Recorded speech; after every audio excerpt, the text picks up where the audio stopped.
La Clé du Monde numérique vous donne des formations formidables en Wolof. Pour augmenter vos connaissances, n'oubliez pas d'abonner les formations avec Ndiaye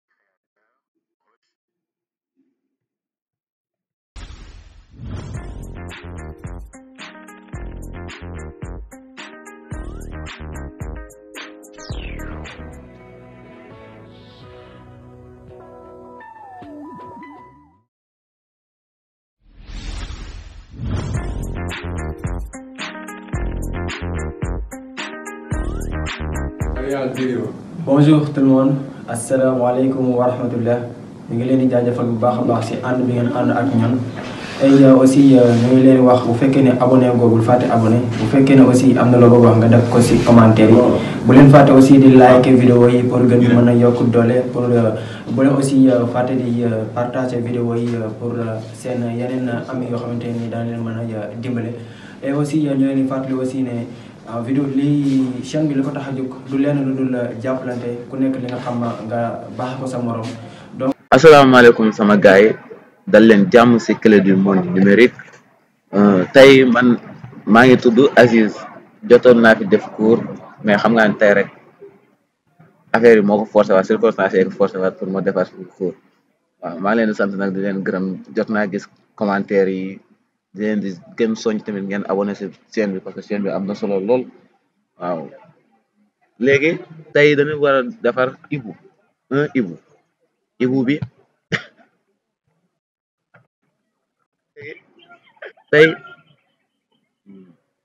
tey dañu war a defar ibu bi lañu war a defar léegi ibu bi nag pour nga defar ka il faut nga mën déjà base outil plume parce que man majeure partie kii nii TD bi outil plume laa koy defaree waaw yaana ceux qui le font avec l'outil ellipse mais boobu noonu man dese naa ko maîtriser quoi mais man li ma maîtriser laa leen di kii quoi outil plume parce que outil plume man je sais comment le manier et tout léegi pour nga defar ko il faut nga mën a utiliser outil plume normal léegi da ngay ñëw nga ouvrir fichier PDF bi léegi soo ko ouvrir nga ñëw fii nga jël outil sélection bi nga sélectionné ibu bi soo ko sélectionné nga def clic droit nga def copier l'image soo copier image bi nga delluwaat Illustrator fii nii da ngay ñëw rek nga coller ko CTRL V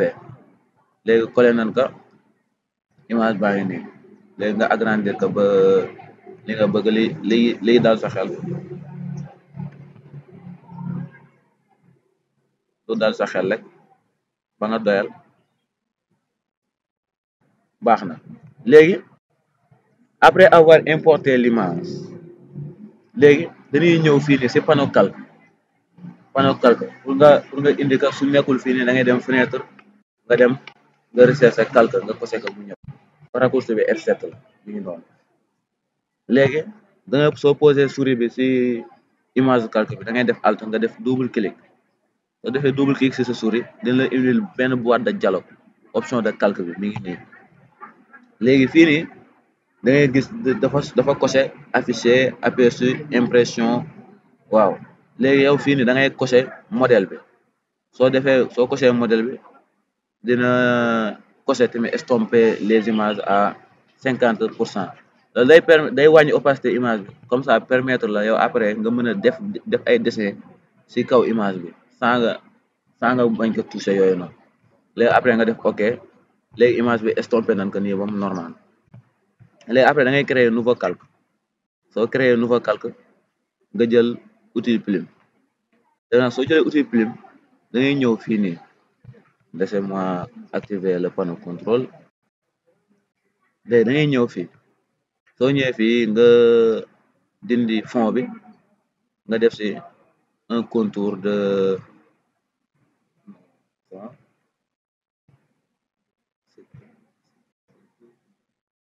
un contour de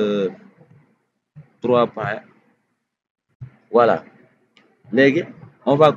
va commencer à dessiner notre ibu léegi on va dessiner par point d'ancrage léegi nga poser sa benn point sa premier point def sa deuxième point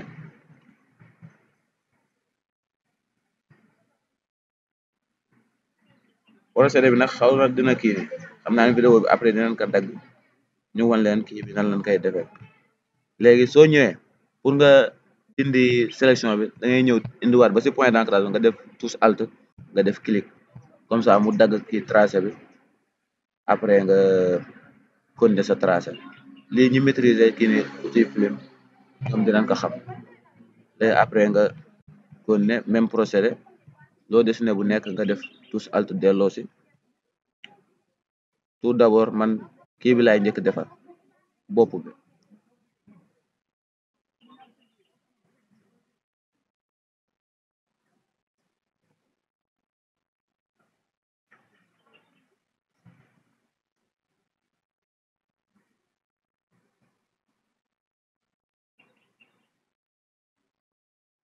léegi soo tracé foofu noonu ba pare léegi mën nga désélectionné kii nii outil plume bi après nga jëlal ko mu permettre la après nga mën tracé beneen tracé bu nga xam te ne du laal kii bi léegi fii nii mën nga ñëw tracé ko directement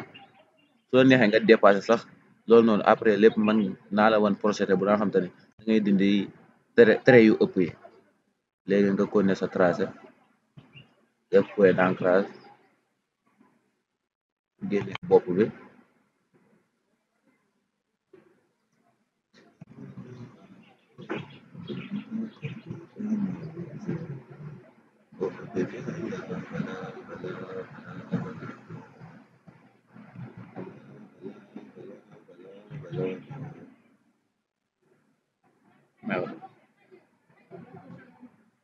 yi moom outil plume moom soo koy utiliser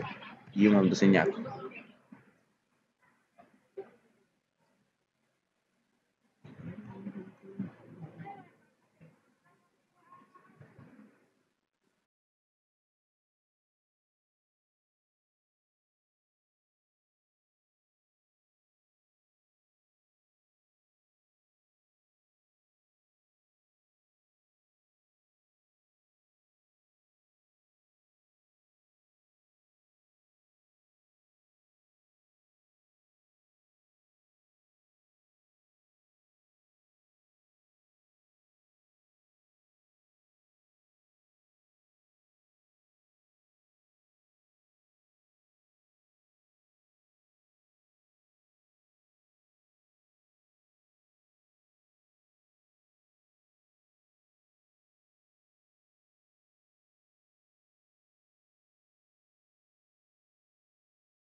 léegi partie bi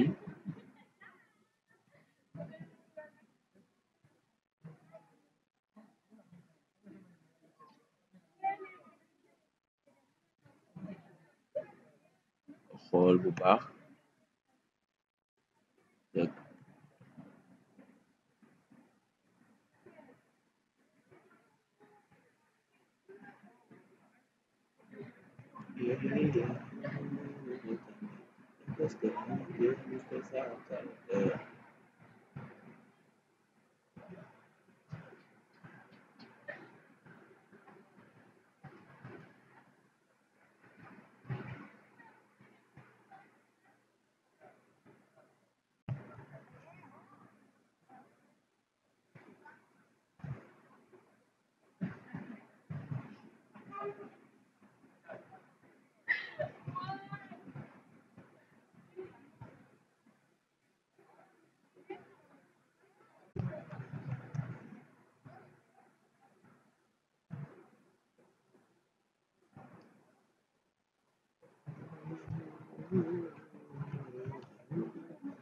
merde jum na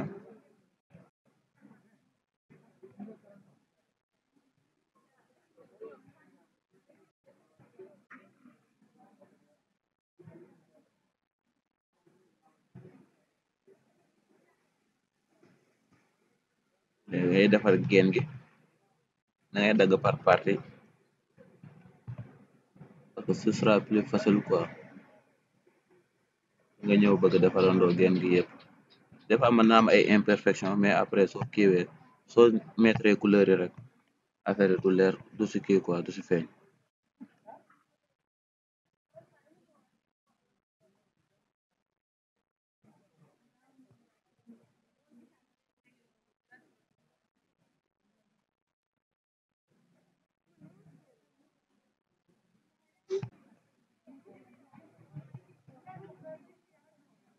waaw léegi ñu ñëw si bot yi si bopp bi nii nu mu mel nii léegi pour lii nii fii nii la ñuy defaree avec outil plume bi mais le reste on va le faire avec les ellipses léegi ñu defar kii bakkan bi nii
ma utiliser laay wax non mais ak kii ak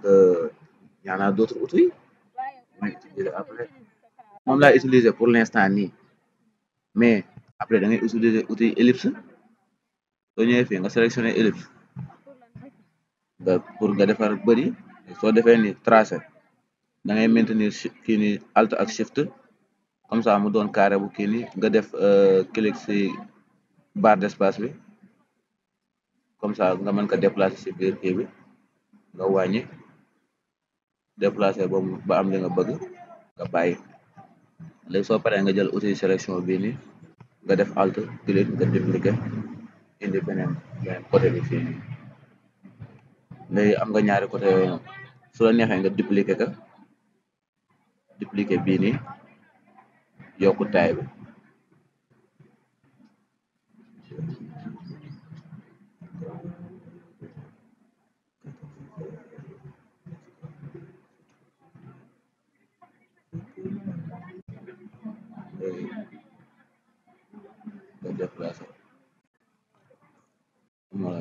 kan moo ñeme woo heure bi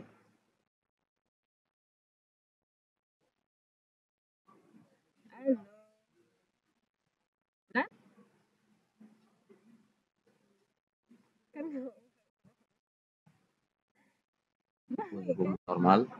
nga bàyyi léegi mu des kii bi bët bi si biir nekk si biir nga jëlaat uti kii bi te elliptique bi nga def fii ni tracé maintenir wala boobu am li nga soxla nga bàyyi léegi nga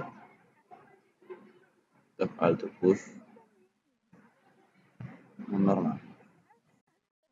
léegi defar nga bët yi ba pare léegi tànk yi mooy des ak bët yi kaw gi nii léegi kaw gi noonu damay jël outil plume bi xam naa ce sera plus facile nga def ni dessiner bët yi def alt clic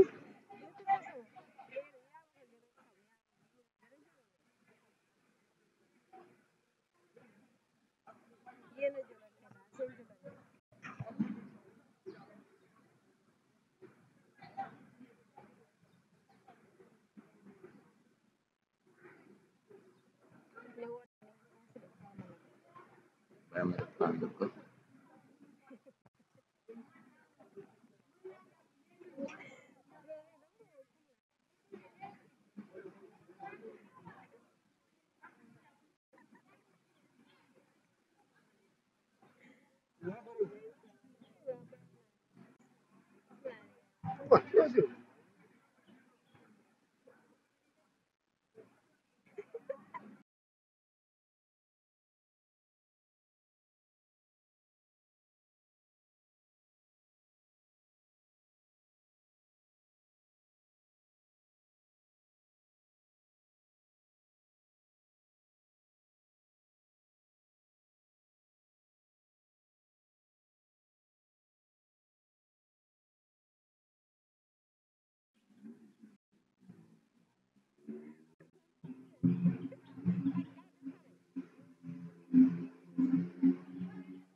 léegi instant bi def nañ trait yi mu des trait tànk yi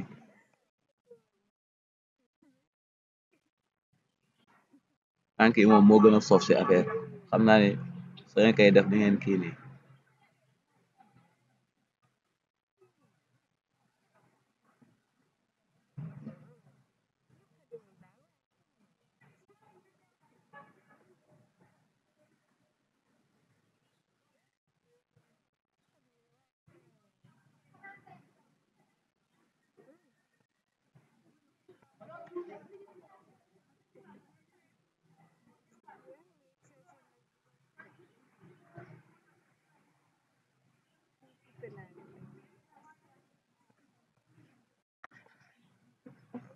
no love no love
may traverse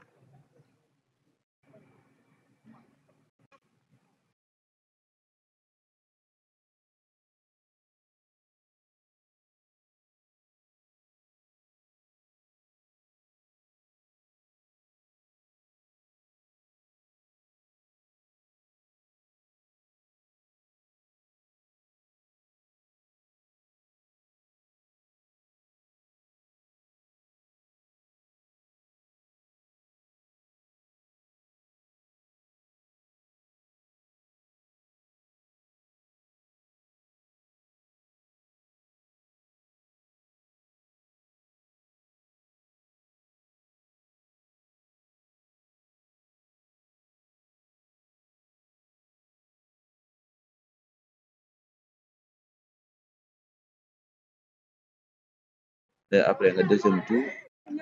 après nga jël outil sélection soo jëlee outil sélection da ngay sélectionné tracé yëpp léegi tracé yëpp la lay sélectionné léegi soo jëlee tracé yi ba pare nga jël outil bii nii outil bii xam naa ñenn ñi mën nañ ko xam mooy outil concepteur de forme léegi da lay permettre léegi nga mën a supprimer trait entre yi léegi nag il faut nga zoom nag bu baax si biir kii nii trait yi pour nga zoom soo defee nii gis nga plus bi la lay indil nii léegi soo defee soo bësee alt bi nga def clic day supprimer trait yu ëpp nga defaat bii ak bii ak boobu ëpp na danga koy teg ba mu kii nga def alt mu indi moyen ba nga bës def ba mu leer nga bës fekk si trait bi nga bëgg a supprimer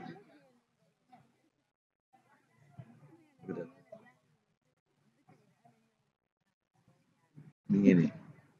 léegi noonu ngay toppee procédé boobu noonu nga supprimer trait yi trait entre yi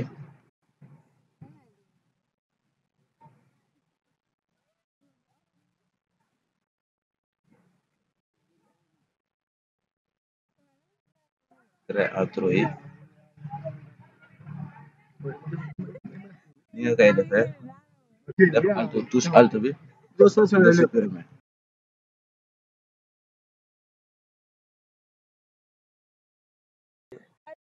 ngay cliquer ci trait entre yi le même bii ak bii trait entre yëpp ak bii tamit nga dindi waale ka bi am na trait bu nekk fii nii xam naa du nga gis mais ndaw na loolu wala nga dindi ko ak bii nii rek nga koy toppee xool trait yu ëpp yi trait entre yi nga dindi ko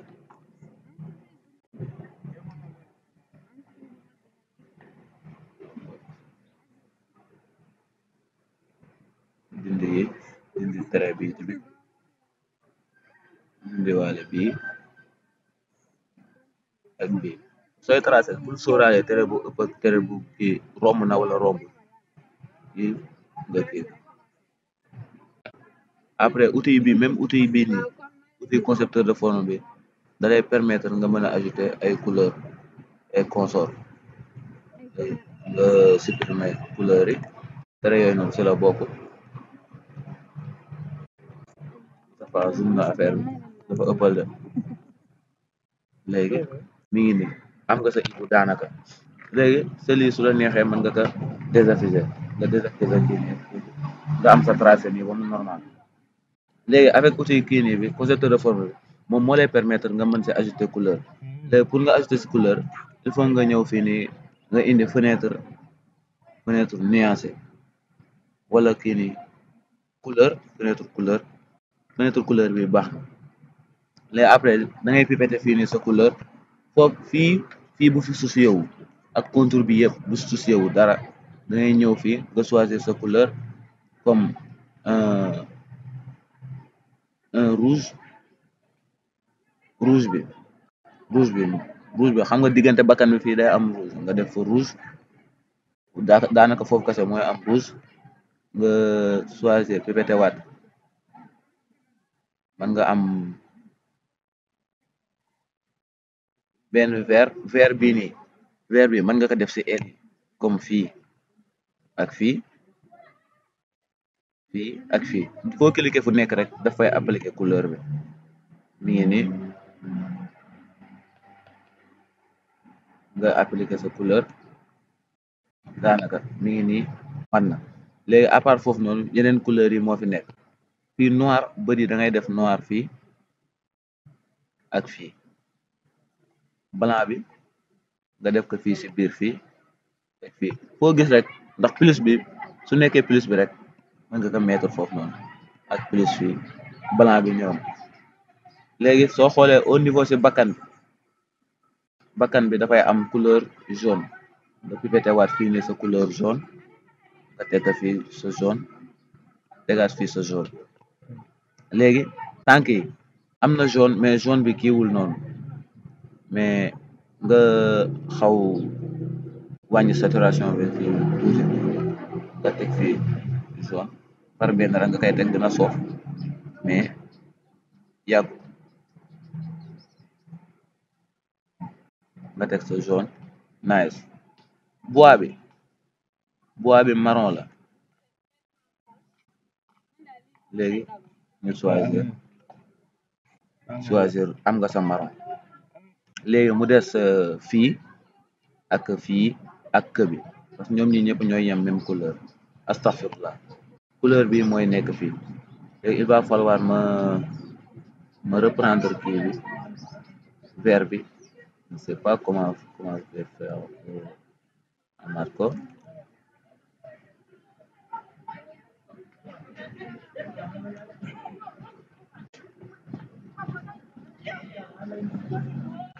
nga def fii def sa vert comme normal léegi dene mën choisir gris bi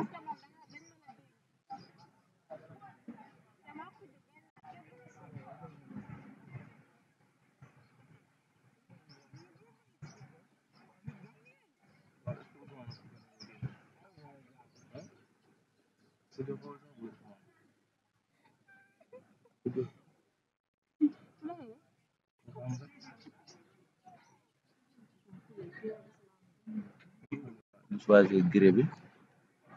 nga def ko fii mettre ko fii ak fii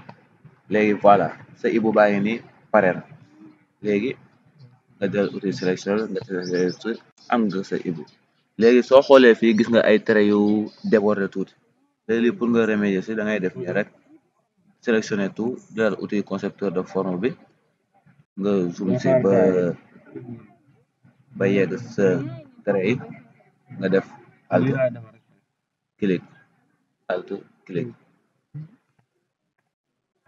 alt ba mu sélectionné trait nga def alt clic supprimer ko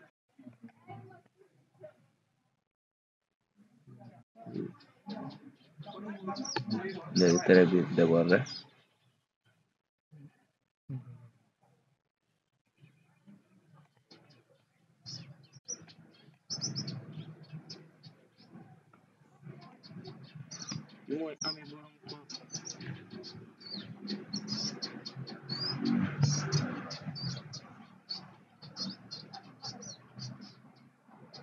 trait bi posé na ma défaut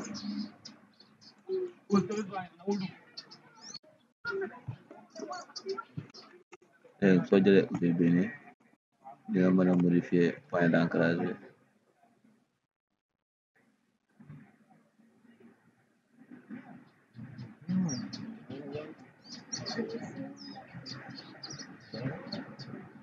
léegi mi ngi nii nga xool am nga sa ibu mi ngi nii léegi lan moo des am na tracé buy nekk fii nii mais xam nga feeñu léegi da ngay ñëw fii nii si panneau calque soo ouvrir panneau calque bi nga dugg si biir calque bi trait boobu moo xam naa ne c'est facilement reconnaissable parce que da ngay xool si calque yi nii rek tu le verras automatiquement dafa mel na moo nekk nii ak beneen tracé bi nii voilà ñoo nekk nii nga def shift sélectionné ñoom ñaar ñëpp nga yëkkati si kaw yéegee leen ba si kaw yaa xool fu la neex rek nga def nii